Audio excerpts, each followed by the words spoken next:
আসসালামু আলাইকুম।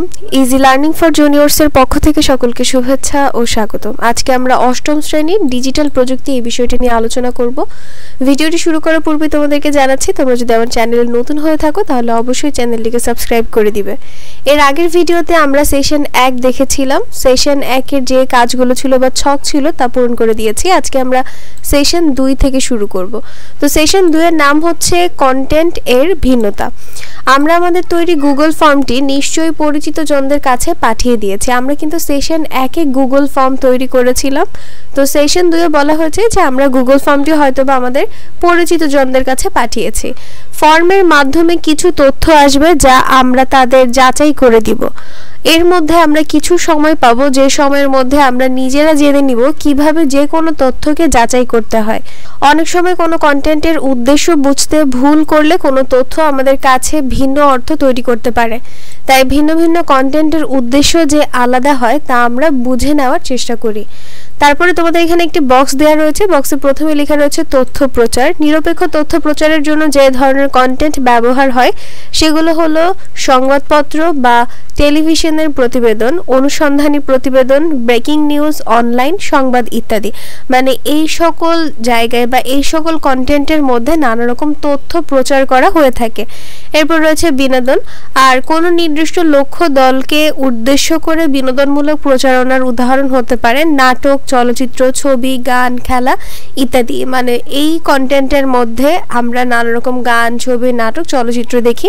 এটা হচ্ছে বিনোদনমূলক কন্টেন্ট।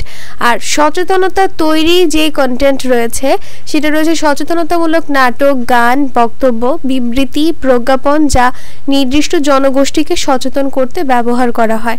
এরপর রয়েছে মতামত প্রদানের যে কন্টেন্টগুলো, এর কিছু উদাহরণ হচ্ছে পত্রিকার পাঠকের চিঠি, সাধারণ মানুষের সাক্ষাৎকার, ব্লগ বা ব্লগে নিজের মতামত ও সামাজিক যোগাযোগ মাধ্যমে প্রচারিত ব্যক্তিগত মতামত। এরপর রয়েছে ব্যবসায়িক উদ্দেশ্য প্রচারণা, টেলিভিশন, পত্রিকা, সামাজিক যোগাযোগ মাধ্যমে বিজ্ঞাপন, কোনো নির্দিষ্ট একটি পণ্য বা সেবার উপর তৈরি ইতিবাচক সংবাদ প্রতিবেদন, কোনো নির্দিষ্ট একটি পণ্য সম্পর্কে কোনো বিখ্যাত ব্যক্তির ইতিবাচক বক্তব্য। এগুলো হচ্ছে ব্যবসায়িক উদ্দেশ্য প্রচারণার যে কন্টেন্টগুলো সেগুলো। আমরা বিভিন্ন ধরনের কন্টেন্ট সম্পর্কে জানলাম এবং এই সকল কন্টেন্টের মধ্যে বা এই সকল কন্টেন্টের উদ্দেশ্যটা কি, কেমন তথ্য প্রচার করে থাকে সেই সকল কিছু কিন্তু আমরা দেখে নিলাম। এরপরে তোমাদের বলা হয়েছে যে নিচের ছকে কিছু নির্দিষ্ট কন্টেন্ট এবং এগুলোর উদ্দেশ্য দেয়া আছে। ডান পাশের খালি ঘরে আমার দেখা এই ধরনের কন্টেন্টের নাম লিখব। এখানে কিছু কন্টেন্টের নাম দেয়া আছে এবং এই কন্টেন্টের উদ্দেশ্যটাও দেয়া আছে। এখন তুমি এই সকল কন্টেন্ট দেখেছো এরকম কোনো উদাহরণ এখানে লিখবে। যেমন এখানে কন্টেন্টের প্রথমে রয়েছে নাটক বা ফিকশন, আর এর উদ্দেশ্য হচ্ছে বিনোদন দেওয়া। মানে নাটক, চলচ্চিত্র বা এরকম ফিকশনমূলক নাটক, চলচ্চিত্রের মধ্যে থেকে আমরা বিনোদন পেয়ে থাকি। আর এটার একটা উদাহরণ বইয়ের মধ্যে দেওয়া রয়েছে যে সংসপ্তক। ঠিক আছে। এরপর রয়েছে চলচ্চিত্র, আর চলচ্চিত্র একটা বিনোদনমূলক কন্টেন্ট আর এটার উদ্দেশ্য হচ্ছে বিনোদন দেয়া। আর এর একটা উদাহরণ দেওয়া রয়েছে গেরিলা। গেরিলা কিন্তু একটা ছবির নাম। এরপর রয়েছে জনসচেতনতামূলক ঘোষণা, যেমন পাবলিক সার্ভিস অ্যানাউন্সমেন্ট। এটার উদ্দেশ্য হচ্ছে সাধারণ জনগণকে সচেতন করা।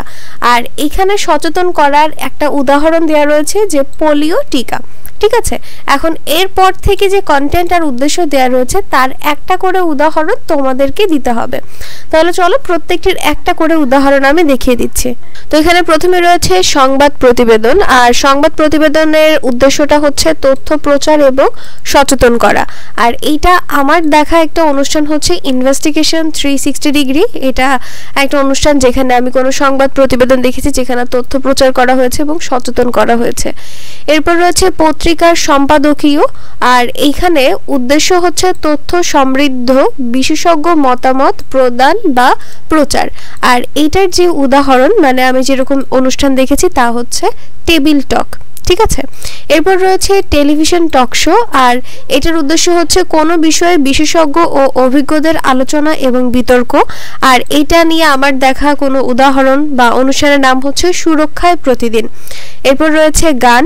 আর গানের যে উদ্দেশ্য তা হচ্ছে বিনোদন দেয়া। আর এইটার যে উদাহরণ তা হচ্ছে একটি বাংলাদেশ। ঠিক আছে।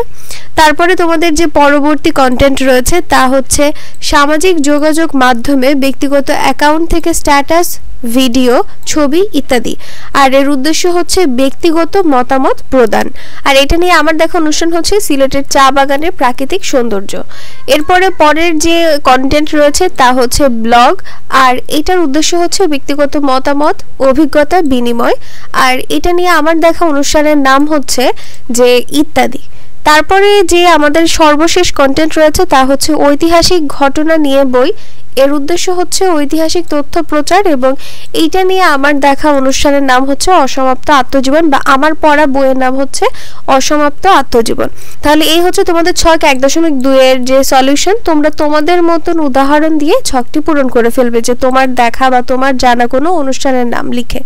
এরপরে তোমাদের লেখা রয়েছে আমরা কোনো তথ্য নেওয়ার ক্ষেত্রে কন্টেন্টের উদ্দেশ্য বুঝে সে অনুযায়ী তথ্য নিব, তা না হলে আমাদের ভুল তথ্য নেওয়ার সম্ভাবনা থেকে যাবে। যেমন আমি যদি খুঁজতে চাই বাংলাদেশের বর্তমান বৈদেশিক মুদ্রার রিজার্ভ কত, আমরা নিশ্চয়ই বাংলাদেশ ব্যাংকের ওয়েবসাইটে গিয়ে অনুসন্ধান করব বা বিশ্বাসযোগ্য কোনো মাধ্যম খুঁজব। কোনো বিজ্ঞাপন, কৌতুক কিংবা এই বিষয়ে ধারণা নেই এমন কোনো ব্যক্তির সামাজিক যোগাযোগ মাধ্যমের স্ট্যাটাস দেখব না। এখানে আমরা বুঝতে পারলাম যে আমরা যেই কন্টেন্ট খুঁজছি, আমরা ওই কন্টেন্ট রিলেটেড যে ওয়েবসাইট থাকবে, বিশ্বাসযোগ্য ওয়েবসাইট, সেখান থেকে আমরা আমাদের তথ্যগুলো পেতে পারি।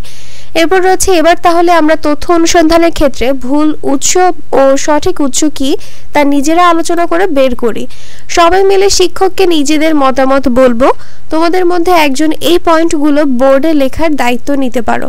বোর্ডে লেখা পয়েন্টগুলো বইতে নিচের ছকে লিখে নিতে পারো। তাহলে আমরা যখন কোনো কন্টেন্টের তথ্য বের করতে যাব, তখন আমরা ভুল উৎস এবং সঠিক উৎস দুই রকম উৎসের কিন্তু দেখা পাবো।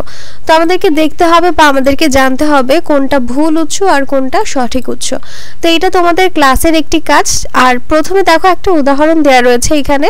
প্রথমে রয়েছে প্রয়োজনীয় তথ্য। প্রয়োজনীয় তথ্যের মধ্যে দেওয়া রয়েছে বাংলাদেশের বর্তমান বৈদেশিক মুদ্রার রিজার্ভ কত। এটার যে সম্ভাব্য ভুল উৎস তুমি যে সকল উৎস থেকে পেতে পারো, যেমন রয়েছে নাটক।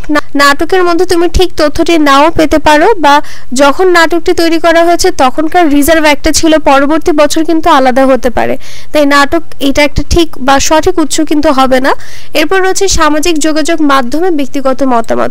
ব্যক্তিগত মতামত অনেকে নানান রকম দিতে পারে, তাই আমরা এইটাকেও ভরসা করতে পারবো না। তার জন্য এটা একটা সম্ভাব্য ভুল উৎসের মধ্যে পড়বে। আর সম্ভাব্য সঠিক উৎসের মধ্যে থাকতে পারে বাংলাদেশ ব্যাংকের ওয়েবসাইট, কারণ এখানে বছর ভিত্তিক যে রিজার্ভ থাকবে সেটাই লেখা থাকবে, এবং বিশ্বাসযোগ্য কোনো সংবাদ মাধ্যম থেকে কিন্তু আমরা আমাদের সঠিক তথ্য পেতে পারি। তাহলে এখানে আমরা একটা উদাহরণ দিয়ে দেখে নিলাম যে ভুল উৎস কেমন হতে পারে এবং সঠিক উৎস কোনগুলো হতে পারে। ঠিক একইভাবে আমাদের বিভিন্ন তথ্য এখানে দেয়া রয়েছে, 3টি তথ্য দেয়া রয়েছে। এই 3টি তথ্যের সম্ভাব্য ভুল উৎস এবং সম্ভাব্য সঠিক উৎস আমরা লিখব। তোমরা চাইলে একটা করে লিখতে পারো বা 2টি করেও লিখতে পারো। তাহলে চলো আমরা এই ছক 1.3 এর সলিউশনে চলে যাই। আমাদের এখানে প্রথম যে প্রয়োজনীয় তথ্য দেয়া রয়েছে তা হচ্ছে পুঁইশাকে কি কি পুষ্টিগুণ রয়েছে। এটা নিয়ে সম্ভাব্য ভুল উৎস আমরা যা পেতে পারি বা যেখান থেকে পেতে পারি তা হচ্ছে পুষ্টিগুণ সম্পর্কে অজ্ঞত ব্যক্তির থেকে তথ্য নেওয়া। যেই ব্যক্তির পুষ্টি সম্পর্কে ধারণা নেই তার থেকে কোনো তথ্য আমরা সঠিক পাবো না, তাই তো। এরপর রয়েছে নাটক। নাটক থেকেও কিন্তু আমরা সঠিক তথ্য নাও পেতে পারি। এরপর রয়েছে সম্ভাব্য সঠিক উৎসের মধ্যে প্রথমে রয়েছে পাঠ্য বই, আর দ্বিতীয় রয়েছে পুষ্টিবিদের থেকে তথ্য। তারপরে তোমাদের পরবর্তী যে প্রয়োজনীয় তথ্য তা হচ্ছে সরকারের পক্ষ থেকে শিক্ষার্থীদের কোনো শিক্ষাবৃত্তি দেওয়া হয়েছে কিনা। আর এই তথ্য সম্পর্কে আমরা ভুল ধারণা পেতে পারি বা ভুল উৎসগুলো হচ্ছে সামাজিক যোগাযোগ মাধ্যম থেকে পাওয়া তথ্য। সামাজিক যোগাযোগ মাধ্যম থেকে কিন্তু আমরা সঠিক তথ্যও পেতে পারি, ভুল তথ্যও পেতে পারি। তার জন্য আমাদের সামাজিক যোগাযোগ মাধ্যম থেকে পাওয়া তথ্যটাকে অবশ্যই যাচাই বাছাই করে নিতে হবে। বেশিরভাগ ক্ষেত্রে দেখা যায় যে অনেকগুলো একটা খবরকে নানা রকম ভাবে সেটাকে আরো বেশি আকর্ষণীয় করে তোলার জন্য ভুল তথ্য প্রচার করে দেওয়া হয়। তার জন্য অবশ্যই আমাদেরকে সতর্ক থাকতে হবে।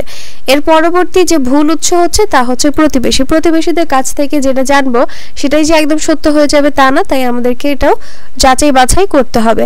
আর সঠিক উৎসের মধ্যে রয়েছে স্কুলের প্রধান শিক্ষক, কারণ যেহেতু সরকারের পক্ষ থেকে শিক্ষাবৃত্তি আসবে, স্কুলের স্টুডেন্টদের জন্য আসবে, তাহলে অবশ্যই সেটা প্রধান শিক্ষক আগে জানবেন।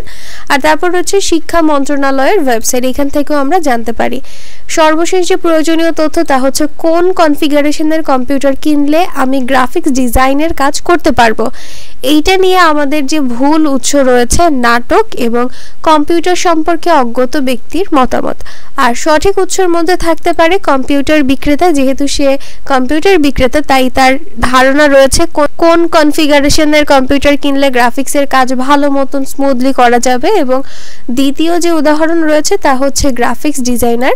গ্রাফিক্স ডিজাইনের কাজ যেহেতু, তাই গ্রাফিক্স ডিজাইনারই কিন্তু খুব ভালো করে জানবে কোন কম্পিউটার নিলে ভালো হবে।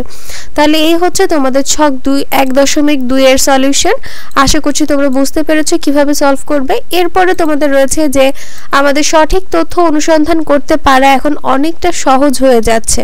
ভুল তথ্য দিয়ে যেন আমরা প্রভাবিত না হই সেই ব্যাপারেও সচেতন হয়ে যাচ্ছে। আর এরপরে তোমাদের আগামী দিনের প্রস্তুতি রয়েছে। আগামী দিনের প্রস্তুতির মধ্যে রয়েছে আমরা বাড়িতে গিয়ে 2টি নাটক দেখব এবং 2টি সংবাদ প্রতিবেদন দেখব বা পড়ব। আমাদের যাদের রোল নং অথবা আইডি জোড় সংখ্যা দিয়ে তারা ভুল তথ্যের ক্ষতিকর প্রভাব বিষয়ে একটি নাটকের স্ক্রিপ্ট লিখব। আর শ্রেণীকক্ষে আমাদের যাদের রোল নং অথবা আইডি বিজোড় সংখ্যা দিয়ে তারা ভুল তথ্যের ক্ষতিকর প্রভাব বিষয়ে একটি সংবাদ প্রতিবেদন লিখব। তাহলে যারা জোড় সংখ্যার আছো তারা ভুল তথ্যের ক্ষতিকর প্রভাব নিয়ে একটা নাটকের স্ক্রিপ্ট তৈরি করবে, আর যারা বিজোড় সংখ্যার আছো তারা একটা প্রতিবেদন মানে সংবাদ প্রতিবেদন তৈরি করবে। এটা হচ্ছে আগামী সেশনের কাজ, যা আমি পরবর্তী ভিডিওতে দেখিয়ে দিব। তো সেশন 2 এর কাজ কিন্তু এতটুকুই। আশা করছি তোমরা আজকে ভিডিওটি বুঝতে পেরেছো। ভিডিওর কোনো কিছু যদি তোমাদের বুঝতে অসুবিধা হয় তাহলে অবশ্যই কমেন্ট সেকশনে জানাবে। পরবর্তী ভিডিওতে আমি তোমাদের সেশন 3 নিয়ে আলোচনা করব এবং পরবর্তী যে কাজগুলো রয়েছে প্রত্যেকটি সলিউশন দেখিয়ে দেওয়ার চেষ্টা করব। তো আজকের ভিডিওটি এই পর্যন্তই। ভিডিও যদি তোমাদের কাছে ভালো লেগে থাকে তাহলে অবশ্যই লাইক করে দিবে এবং তুমি যদি এখনো আমার চ্যানেল সাবস্ক্রাইব না করে থাকো তাহলে ঝটপট সাবস্ক্রাইব করে দাও। তো আজকের ভিডিওটি এই পর্যন্তই। আল্লাহ হাফেজ।